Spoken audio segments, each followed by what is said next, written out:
The University of Waikato is pleased to confer the degree of Honorary Doctor of the University of Waikato on Te Haumihiata Mason in recognition of her outstanding work in the revitalisation, translation and sharing of te reo Māori.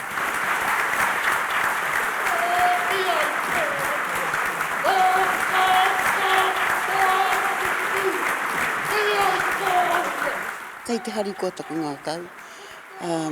Wei rana hope hei kōrero mo te rā, ne? Kei te harikoa taku ngākau I tohu au, ne? Mō tēnei Tohu Kairangi Hōnore.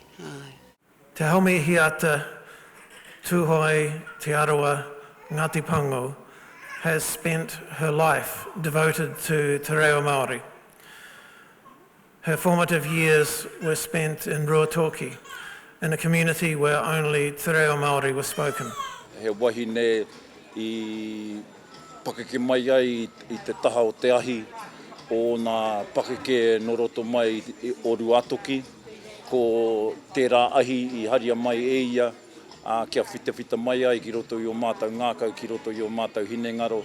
Ko te honorary doctorate te tohu tino taitai o Te Whare Wānanga o Waikato, e hara mo te katoa, mai te kaunihira o Te Whare Wānanga. Nā reira he mea nui tēnei ki te tohu ki etahi te whakanui o rātou pūkinga. Encouraged by Dr. Timoti Kāretu, she began a diploma of primary teaching at Hamilton Teachers College. She was awarded the Translators and Interpreters Certificate. She became the kaitiaki of Māori language with Te Taurewhiri I Te Reo Māori from 1996 to 2000. She reviewed the quality of the Māori language in 2 television programs, Tūmaki and Pukana, and a landmark Māori-only language resource, Te Kai o Te Rangatira, the first monolingual Māori dictionary for adults, translated numerous important works, including the scripts for Shakespeare's A Midsummer Night's Dream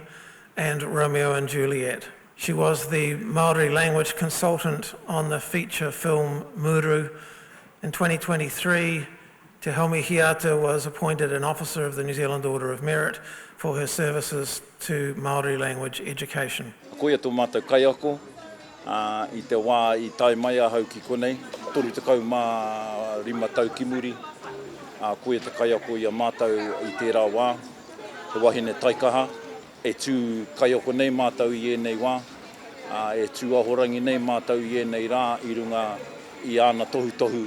Tēnei au te tū ngākau whakaiti nei, ki te mihi ki a koutou, I tā koutou whakatau, kia uhia koau. Ka mutu ki tāku te tiro, he ao tau hou, te ao e haere atu nei koutou. Kua tūtū mai ki o koutou aroaro ngā hangarau hou, o te ao, pērai te ata mai hangahanga. Kia tu whera o tātou ngākau ki ngā hangarau hou, ne? Karuki e tā e wā tātou tamariki mokopuna te karo. Ka mutu I kite au I tētahi tauira papai, iau I tā wāhi. He wahine, he ko te reo anahe, te meirongo mātou, te kōrero mātou ki te wahine ko māia te ingoa. Ka tāea te rā momo, te rā weke e kōrero hia I te reo Māori. Ka mutu, hei hoa kōrero Māori mo te hunga e akoa nei te reo.